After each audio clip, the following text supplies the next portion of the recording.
MotoGP akhirnya mulai memasuki balapan di sirkuit Eropa. Balapan yang untuk sebagian besar pabrikan akan menjadi penentu apakah pengembangan yang mereka telah lakukan untuk musim ini memang sudah tepat sasaran atau tidak. Tapi buat pabrikan Yamaha, seri balapan ini akan menjadi sebuah pembuktian yang lebih penting lagi. Apakah motor mereka saat ini memang masih sanggup bersaing melawan motor pabrikan lain atau tidak? Terutama di sirkuit yang lebih familiar dengan motor Yamaha. Mungkin gak ada yang lebih penasaran dengan jawaban pertanyaan itu, selain sang reigning champion Fabio Quartararo. Kalau dilihat, performa Yamaha di 4 balapan sebelumnya memang benar-benar gak mencerminkan performa sebuah motor juara. Dari 4 balapan, cuma di Mandalika aja Yamaha mampu tampil cukup apik dengan meraih podium 2. Selebihnya Yamaha seperti dipecundangi oleh pabrikan lain. Parahnya bukan cuma oleh kompetitor utama mereka seperti Ducati, Honda atau Suzuki, tapi juga oleh KTM dan Aprilia yang selama ini dianggap masih underperform. Yamaha seperti mau mengikuti kesalahan Suzuki tahun lalu yang hampir tidak melakukan pengembangan apa-apa selama jeda musim, seolah terbuai karena berhasil memenangkan titel juara dunia kembali. Padahal kalau dilihat, sebenarnya sejak akhir tahun lalu, Yamaha sudah mulai kelihatan kewalahan, terutama ketika melawan Ducati yang sangat mendominasi saat itu. Fabio Quartararo bahkan sudah mewanti-wanti Yamaha bahwa mereka perlu melakukan pengembangan besar, terutama dari segi top speed. Permintaan yang sudah sering banget kita dengar di zamannya Valentino Rossi dan Maverick Viñales masih duduk di tim factory. Dan sekali lagi, permintaan itu seolah masuk dari telinga kiri dan keluar lagi dari telinga kiri. Mental alias enggak digubris. Dan akhirnya, drama baru Yamaha dimulai lagi. Motor yang dikeluarkan pabrikan tahun ini nyaris gak berbeda dengan motor tahun lalu. Kalau dilihat dari penampakan luar, cuma aerofiring aja yang kelihatan sedikit berubah.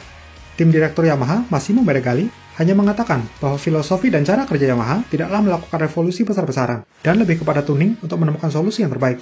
Mungkin Yamaha masih trauma atas masalah klep yang mereka alami tahun 2020 yang lalu.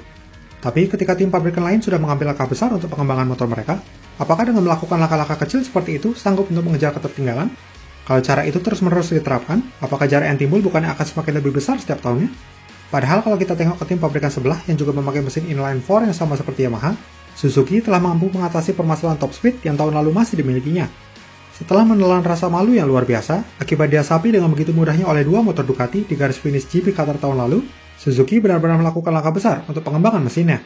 Terbukti, kini motor Suzuki telah berubah dari yang tadinya menjadi salah satu motor dengan top speed terendah, kini menjadi salah satu yang tercepat. Yamaha seharusnya bisa belajar dari Suzuki, bahwa menggunakan mesin inline-4 tidak berarti harus mengorbankan top speed untuk mendapat corner speed dan handling yang baik. Di GP Amerika kemarin, Suzuki yang ditunggangi Alex Rins mampu meraih top speed 342,8 km per jam. Hanya selisih sekitar 4 km per jam dari top speed tertinggi yaitu 346,1 km per jam yang dicatat oleh Johan Zarco dengan Ducati GP22 miliknya. Sementara top speed tertinggi Fabio di atas M1 hanyalah 337,5 km per jam, sekitar 9 km per jam lebih lambat dari Zarco. Tapi katanya top speed itu bukan segalanya. Mungkin beberapa tahun yang lalu itu memang benar, karena motor pabrikan dulu punya kelebihan dan kelemahan di satu sisi. Contohnya Yamaha, yang jago di tikungan tapi pas lurus nggak begitu kencang. Sementara Ducati jago di trek lurus tapi beloknya susah. Hal inilah yang menjadi penyeimbang. Tapi sekarang, Ducati dan pabrikan lainnya sudah mulai menutupi kelemahan mereka, sambil terus meningkatkan juga kelebihannya.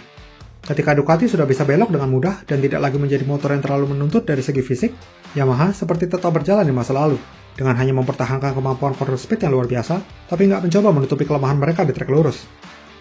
Tidak berhenti dikurangi top speed, problem klasik Yamaha pun sekarang datang lagi, yaitu kurangnya grip ban belakang. Masalah ini bahkan jauh lebih besar dari top speed yang rendah, karena tanpa adanya grip ban belakang, menunggangi motor apapun akan sama rumitnya. Ingat dengan keluhan rider Honda tahun lalu? Masalah rear grip jugalah yang akhirnya memaksa Honda merevolusi motor secara besar-besaran tahun ini. Problem Yamaha sudah tidak terbantahkan lagi, dan saat ini hanya kemampuan seorang Fabio Quartararo yang masih mampu sedikit menutupi masalah itu. Fakta bahwa Fabio sampai sekarang menjadi satu-satunya rider Yamaha yang bisa perform dengan cukup baik, menciptakan sebuah masalah yang lebih besar untuk Yamaha. Kalau tahun depan Fabio pindah ke pabrikan lain, siapa lagi yang bisa diandalkan untuk menjadi ujung tombak oleh Yamaha? Dan kalau melihat perkembangan sejauh ini, kemungkinan Fabio untuk memutuskan pindah pabrikan cukup besar, terlepas dari rumor yang sedang beredar. Kehilangan Fabio sudah jelas akan jadi pukulan terberat untuk Yamaha. Apalagi tidak seperti Ducati, Yamaha tidak memiliki tim satelit yang digunakan sebagai tempat pembibitan rider muda untuk menjadi penerus rider faktori mereka. Walaupun rumor bahwa Toprak Razgatlioglu akan melakukan tes dengan motor M1 tahun ini. Tapi itu tidak menjamin bahwa Toprak akan bersedia untuk pindah ke MotoGP.